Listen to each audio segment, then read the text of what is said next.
Bueno, buenos días. Buenos días. Anoche, ahora la nenita que estaba ahí le digo, ¿es tu abuelita? Sí. O sea, a mi esposa se le cayó todo. Pero anoche nos dimos cuenta que ya estamos un poquito más viejos.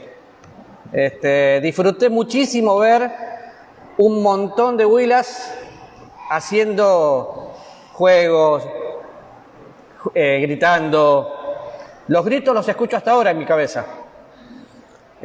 Ahí me di cuenta que estaba viejo. Yo quería quedarme, pero en un momento le dije, no, ya está, ya fue. Me tengo que ir porque mi cabeza no aguanta, pero disfruté muchísimo de verlos. Y algo que también disfrutamos mucho, veníamos ahora hablando con Adri de la cantidad de tiempo que estamos acá viniendo, hablando de José, de Leda, y ver algunas caritas que han cambiado, aunque ustedes no lo crean, han cambiado. ¿Por qué? Ver a estos muchachos crecer y ver que sus rostros van cambiando y se van asemejando, no al rostro de un ángel, pero a la cara de un cristiano, y eso es hermoso. Entonces, vamos a estudiar la palabra de Dios. Les voy a invitar a ponerse de pie. Le agradezco por este privilegio, y a ustedes que están en Facebook también. Vamos a orar juntos. Gracias, Señor, por tu gracia, amor, misericordia. Y Dios, en este momento nos disponemos a escucharte. Te agradezco por este lugar, te agradezco por cada joven que llega, por ver sus vidas transformadas. Y, Señor, cada persona que está aquí, oramos para que hables con nosotros en el nombre bendito de Cristo. Amén. Bien, busquen en su Biblia Mateo capítulo 20. Vamos a mencionar varias cosas de Moisés. Pueden sentarse. Perdón que no les dije. Vamos a mencionar varias cosas de Moisés. Yo sé que lo vienen estudiando, pero no sé si toda la iglesia. Y quiero pensar en el llamado de un siervo. Entonces, un versículo muy conocido. Hoy cuando pensamos en servicio, Mateo capítulo 20. Y gracias por preguntar. A veces yo me olvido, y por ahí lo digo. A veces cuando pensamos en servicio se cree que el servicio es señorío. No, el servicio es ser siervo. Entonces vamos a empezar por ahí. Mateo capítulo 20, versículo 25 al 28 dice así: Entonces Jesús, llamándolos, dijo: Sabéis que los gobernantes de las naciones se enseñorean de ellas, y los que son grandes ejercen sobre ellos potestad. Mas entre vosotros no será así, sino que el que quiera hacerse grande entre vosotros será vuestro servidor, y el que quiera ser el primero entre vosotros será vuestro siervo. Como el Hijo del Hombre no vino para ser servido, sino para servir y para dar su vida en rescate por muchos. Y como dije antes, el servir a Dios es un privilegio que te convierte en un siervo, nunca en un señor. Es muy triste ver muchos señores en la obra que no tienen en cuenta al dueño de la obra. Si miran un poquito el contexto de lo que venimos leyendo, en los versículos anteriores se acerca la mamá de los hijos de Zebedeo, la madre de los hijos de Zebedeo, y le pide un favor al Señor. O sea, esta señora no entendía nada. ¿Qué favor le pide? Fíjense, versículo 22, versículo 21. ¿Qué quiere? ¿Qué quieres? Y ella le dijo: ordena que en tu reino se sienten estos dos hijos míos, el uno a tu derecha y el otro a tu izquierda. Y Jesús le hace toda la introducción de lo que no tiene que hacer. Si bien era una costumbre normal, es lamentable porque eso pasa hoy. Todos queremos tener el lugar arriba y no entendemos que el servicio muchas veces es abajo. Cuando vamos a donde leímos, Jesús le hace una confrontación muy interesante, diciendo: entre vosotros no será así. Los gobernantes del mundo quieren ser señores, pero entre vosotros no será así. Y en el versículo 26 dice, después que dice así, en el 27 dice: al que quiera ser primero entre vosotros será vuestro siervo. Y yo estoy pensando en Moisés, pero también pienso en nosotros. Y estas son palabras de Jesús. Cuando habla de siervo o de servicio, el mismo texto lo responde. ¿Por qué? Porque me da palabras claves ¿Cómo va a ser un siervo? El siervo es el que da su vida, el siervo es el que sirve. Y vemos diferentes etapas del Señor Jesús, siendo el soberano de los reyes de la tierra, siendo el dueño de todo, lavando los pies de sus discípulos. ¿Por qué? Porque vino a servir, no a ser servido. Ahora, tengan esto en mente, porque vamos a pensar en Moisés, pero también vamos a pensar en nosotros. Y yo no tengo ninguna duda que Dios está llamando personas en este lugar para que le sirvan. Y la parte más difícil de servir no es hacer cosas, porque todos podemos hacer. La parte más difícil es estar quietos, conocer qué es lo que Dios quiere y salir y confiar en Él. Pero ya tenemos la base, servicio. Cuando pensamos en servicio, siempre vamos a pensar, o por lo menos a mí me encanta pensar en esa canción que dice que no hay lugar más alto que estar a sus pies, y cuando yo estoy a sus pies no tengo duda que el Señor mira mi rostro. Pero vamos a Éxodo, capítulo 2. Yo sé que, no sé si toda la iglesia, pero los jóvenes están estudiando el antiguo Egipto. Entonces, vamos a mirar un poco la vida de Moisés juntos. ¿Toda la iglesia está estudiando Éxodo, Emanuel? No. Vamos a mirar la vida de Moisés. Ahora, ¿por qué el pueblo de Israel llegó a Egipto? ¿Y con quién llegó? Llegó con José, o con los hijos. Llegó con José. Cuando José llegó a Egipto, ¿cómo llegó? ¿Llegó siendo el señor, el segundo del faraón? ¿Llegó en esas condiciones? ¿Cómo llegó? Esclavo. Pero fue un hombre que en su mente y en su corazón sabía quién era y fue formado por los egipcios. Ahora, llega en Egipto, Dios le había hecho una promesa a Abraham, que ese pueblo se iba a multiplicar, que iba a ser bendecido, y de hecho se multiplicó, fue grandísima. Solo si pensamos en hombres, se calcula que había 600.000 hombres. Si pensamos en hombres, mujeres y niños, se calcula que había como 2 millones de personas en esa época, y fue la preocupación del faraón, se seguían multiplicando. ¿Y cuál era el miedo? El miedo era que si venía un ejército extranjero y se unía a los israelitas que estaban ahí, iba a poder ser una confrontación muy dura. Ahora, ¿saben dónde empieza todo? El pueblo de Dios, Israel, no podía estar mezclado con el mundo. Entonces, hay un problema, los estaban maltratando, viene un faraón que no había conocido a José y los empieza a maltratar. Cuando los empieza a maltratar a los adultos, les exigía que trabajen mucho más de lo que habían trabajado. Creo que ustedes conocen la historia. El primer faraón de la dinastía 17 que estaba y puso a José para reinar, habían sido extranjeros que habían llegado al reino, pero ahora otra vez estaban los verdaderos egipcios ahí. Entonces ya no conocían a José y no querían saber nada con José ni con otro pueblo. Querían tener esclavos y los esclavizaron y los maltrataron. Y cuando usted va a leer el libro de Hechos, empieza hablando del nacimiento de Moisés, de la matanza que hubo, de las parteras, lo que tuvieron que hacer. De hecho, hay muchas cosas que no entendemos, pero cuando voy al capítulo 2, entre el 1 y el 9, y me habla del nacimiento, ¿dónde tengo que estar? Fíjense, algunas cositas nada más de ahí. Un varón de la familia de Leví fue y tomó por mujer a la hija de Leví, y la que concibió y dio a luz un hijo, y viéndole que era hermoso, le tuvo escondido 3 meses, pero no pudiendo ocultarle más tiempo, tomó una arquilla de juncos y la calafateó con asfalto y brea y colocó en ella al niño y lo puso en un carrizal a la orilla del río. Y una hermana suya se puso de lejos para ver lo que le aconteciera.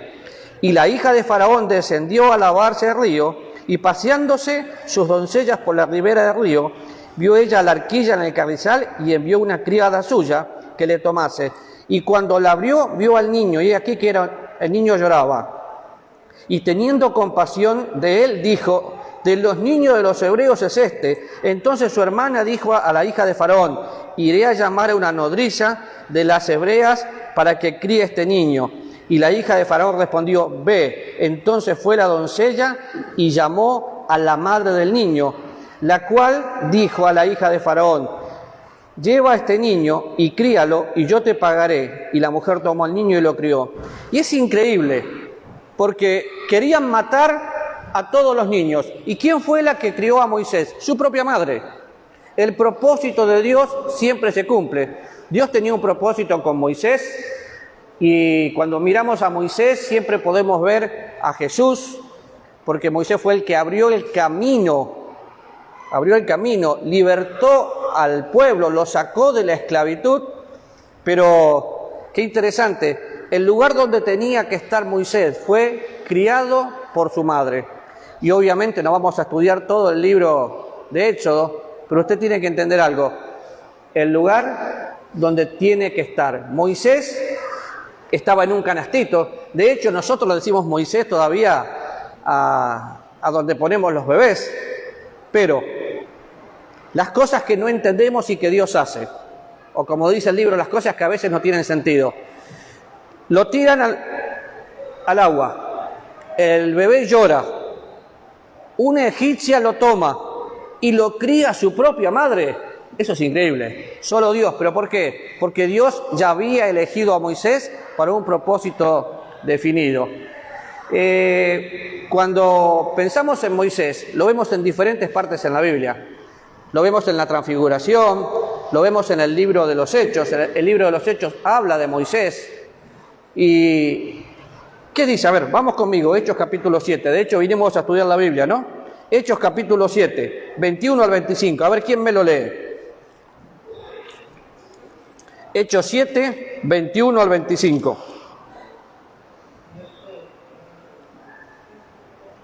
Lo mismo que dice acá lo dice en Éxodo, pero lo vamos a leer de acá. Capítulo 7, 21 al 25. Dice así: pero siendo expulsados a muerte, la ira del Faraón le recogió y le crió como hijo suyo, y fue enseñado a Moisés en toda la sabiduría de los egipcios, y era poderoso en sus palabras y obras. Cuando hubo cumplido la edad de 40 años, le vino al corazón el visitar a sus hermanos, los hijos de Israel, y al ver a uno que era maltratado, lo defendió y hirió al egipcio, vengó el oprobio, pero él pensaba que sus hermanos comprendían que Dios le daría libertad por mano suya, mas ellos no lo habían entendido así. Perfecto, muchas gracias. Acabamos de leer Hechos, capítulo 7, versículo 21 al 25. ¿Por qué me pasé a Hechos si hubiera podido leer esto mismo en Éxodo? Porque quiero que veamos que Moisés está en toda la Biblia. Moisés no es una persona que pasó desapercibida, es una persona clave en la historia de Israel. Pero fíjense algunas cosas. Empieza diciendo que fue enseñado en toda sabiduría de los egipcios, era poderoso en palabras y obras. Moisés podía hablar muy bien y había sido criado. La cultura egipcia en ese momento era privilegiada. Entonces, ¿dónde debe estar? Estuvo ahí. ¿Qué tiene que saber? Aprendió todo, exactamente toda la costumbre que los egipcios tenían. ¿Y por qué es importante que pensemos? Es poderoso en palabra y obra, porque después vamos a ver a un Moisés, 40 años después, 80 años después, cuando Dios lo llama, lo vamos a ver. Yo no puedo hablar, Señor, ¿cómo si es poderoso en palabras y obras? Moisés tenía todo. Ahora, si seguimos, vuelvan al libro de Éxodo y los voy a marear así. Capítulo 2. Génesis, Éxodo, vamos.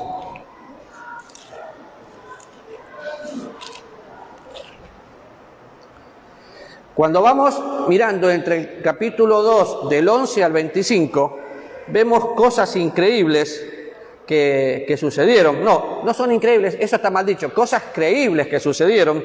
Y empieza a relatar exactamente lo mismo.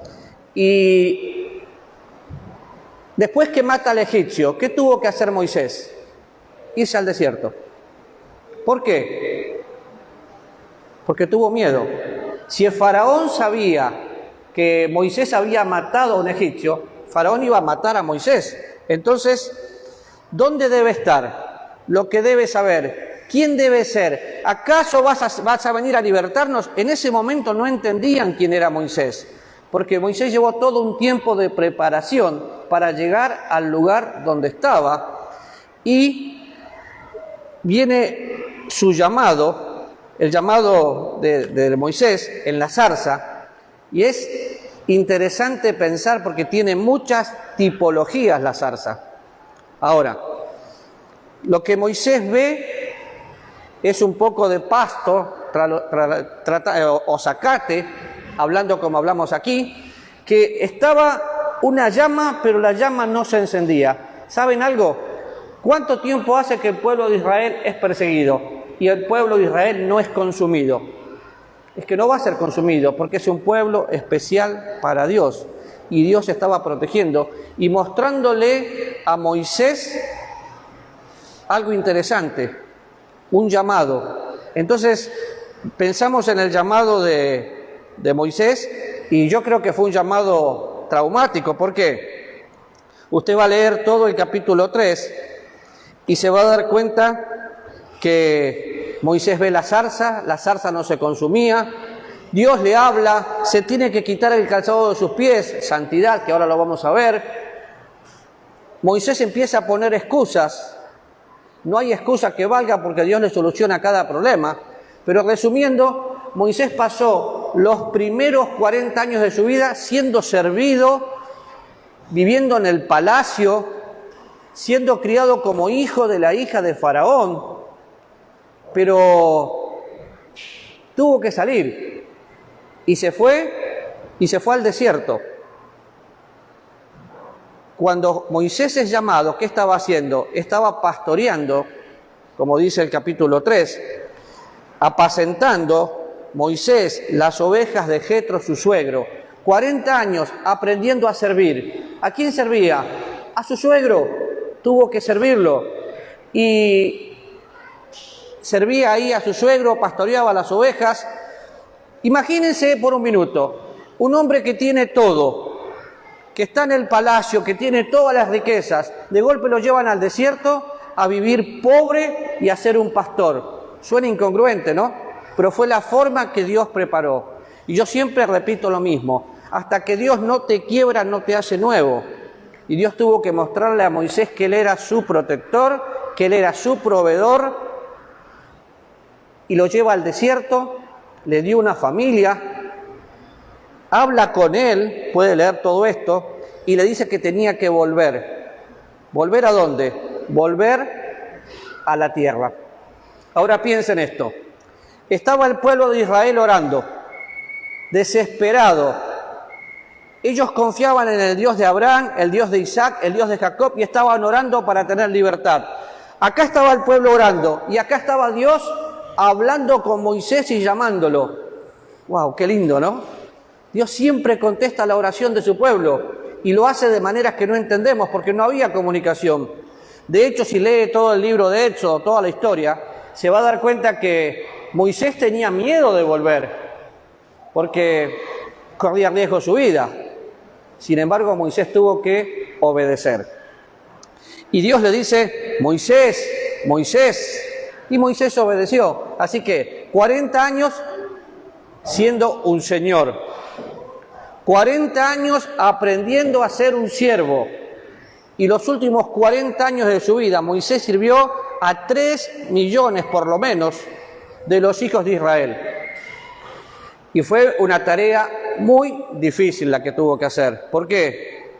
Si ustedes ven, Moisés cumplía un papel fundamental gobernando al pueblo de Israel.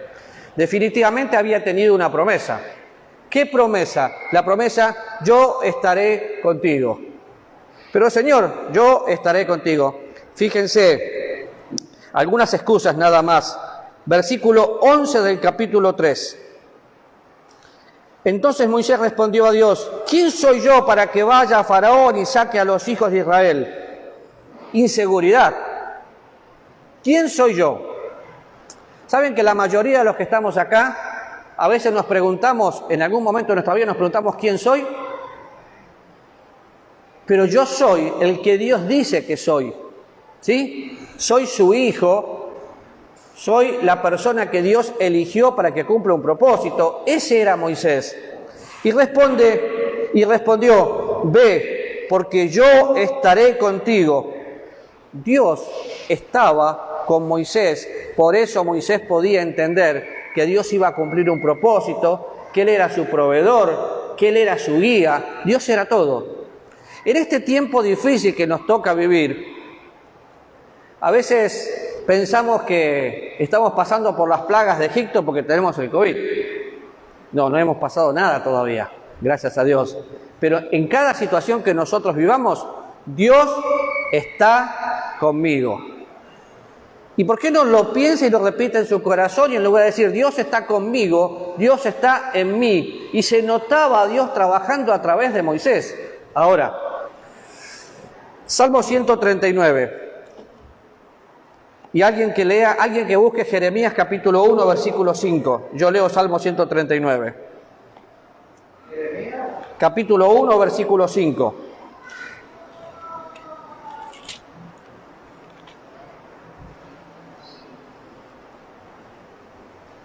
Piensen en cada uno, pensemos en cada uno de nosotros y pensemos que aquellos que ya somos salvos, Dios prepara buenas obras antes de la fundación del mundo para que caminemos en ellas. ¿Quién tiene Jeremías?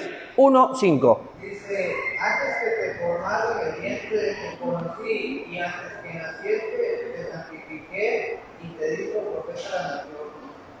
Wow, te di por profeta, hijos.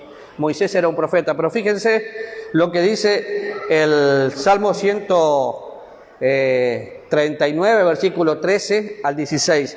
Porque tú formaste mis entrañas, tú me hiciste en el vientre de mi madre, te alabaré. Porque formidable y maravillosa son tus obras, estoy maravillado y mi alma lo sabe muy bien.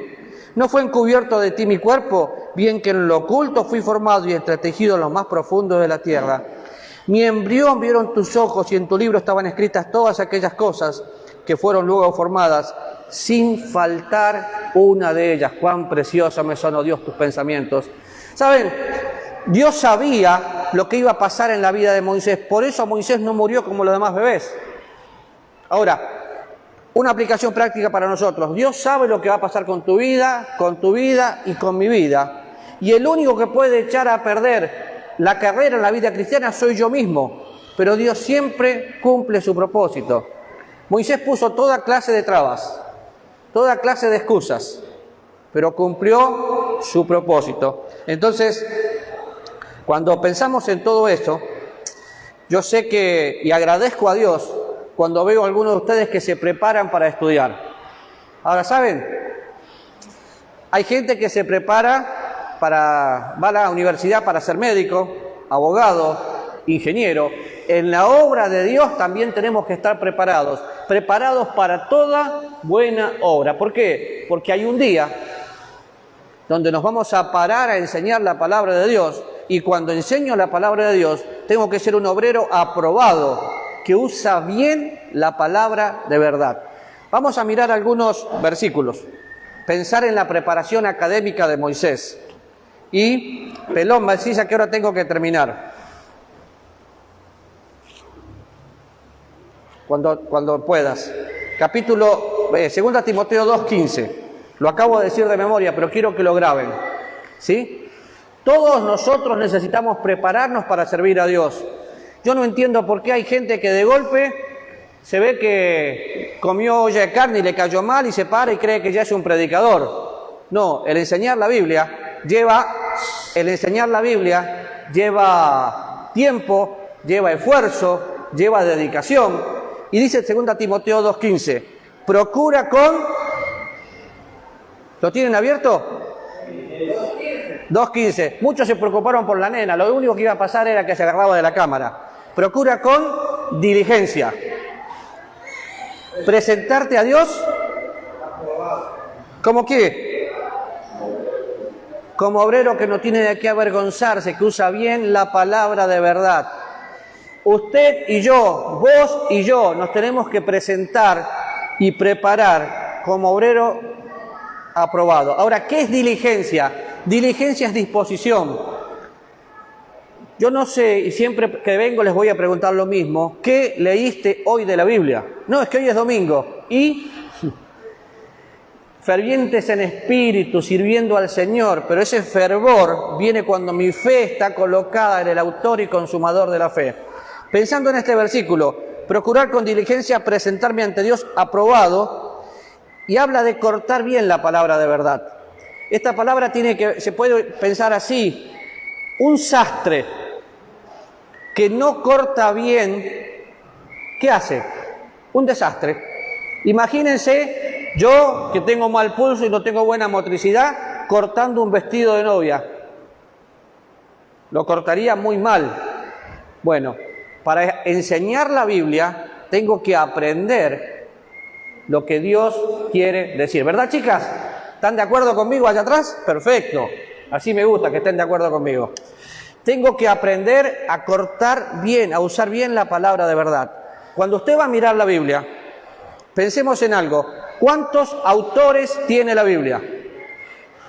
Sí, chicas, contésteme. ¿Cuántos autores tiene la Biblia?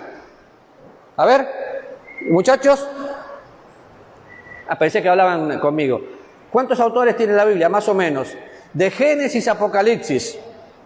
Más de 40 autores humanos, y mantiene una armonía increíble, nunca se contradice, siempre se complementa. ¿Por qué podemos saber eso? Porque lo estudiamos. Autores con diferentes personalidades, diferentes características, diferentes épocas. Lo que Moisés escribe cuando escribe el Génesis tiene correlación con Juan en el Apocalipsis. Todo se basa en cómo estudio la palabra de Dios. Ahora, alguien que corta bien la palabra de verdad. Puedo pensar en un sastre, puedo pensar en un médico, cirujano, cortando bien. La palabra de Dios tiene que ser bien usada. Y entiendan esto, si una persona utiliza mal la Biblia, va a hacer decir a la palabra de Dios lo que Dios nunca quiso decir.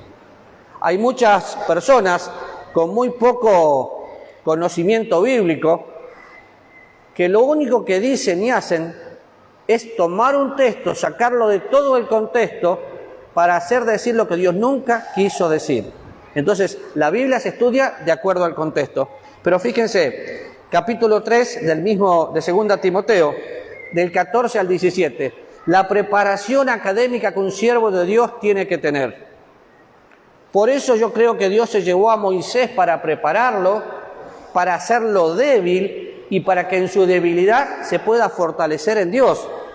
Capítulo 3, 14 al 17 de 2 Timoteo dice: pero tú persiste en lo que has aprendido y te persuadiste, sabiendo de quién has aprendido, que desde la niñez has sabido las sagradas escrituras, las cuales te pueden hacer sabio para la salvación que es en Cristo Jesús.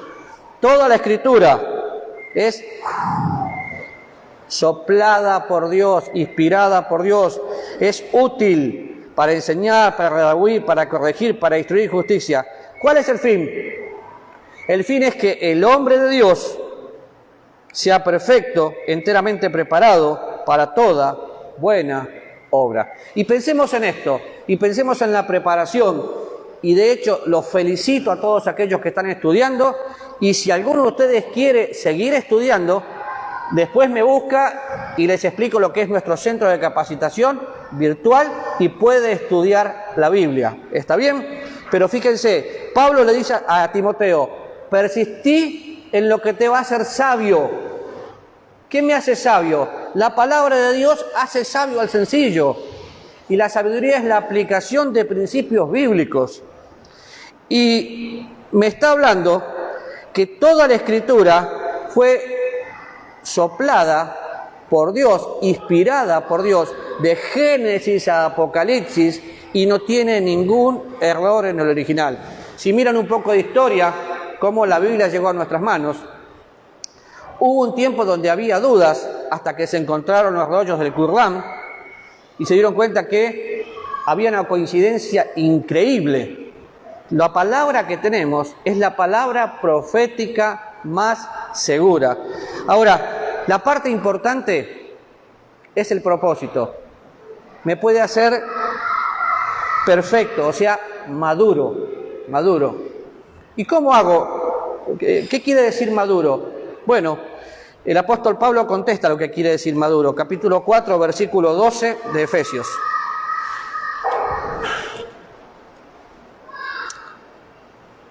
A fin de perfeccionar a los santos para la obra del ministerio.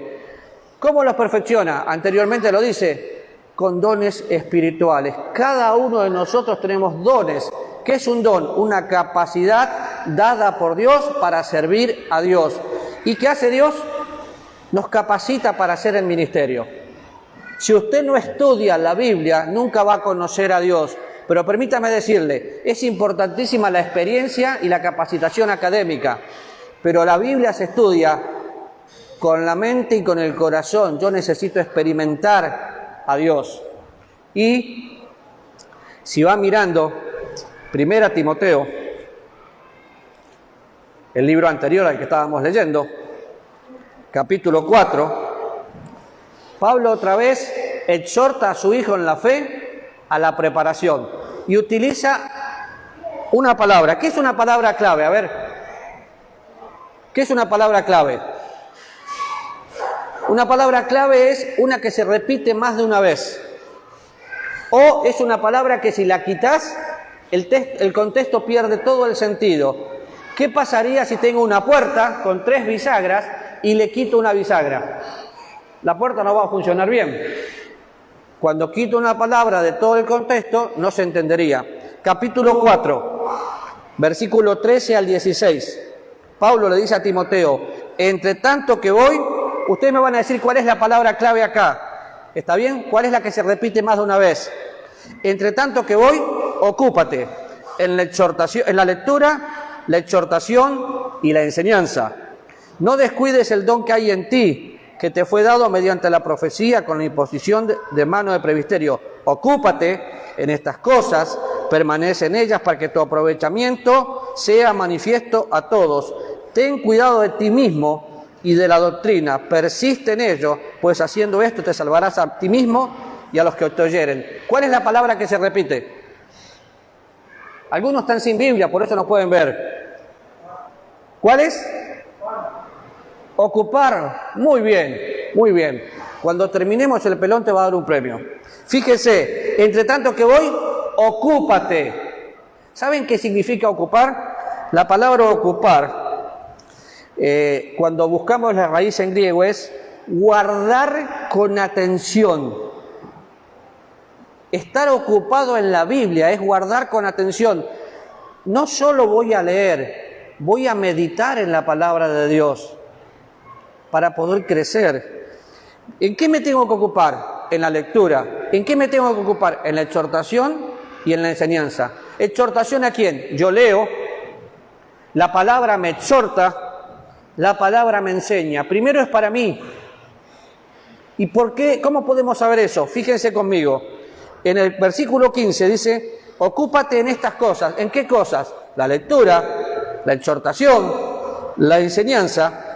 ¿Para qué? Para que tu aprovechamiento sea manifiesto a todos. Cuando yo leo la palabra de Dios, cuando la palabra de Dios me exhorta, cuando la palabra de Dios me enseña, entonces puedo enseñar.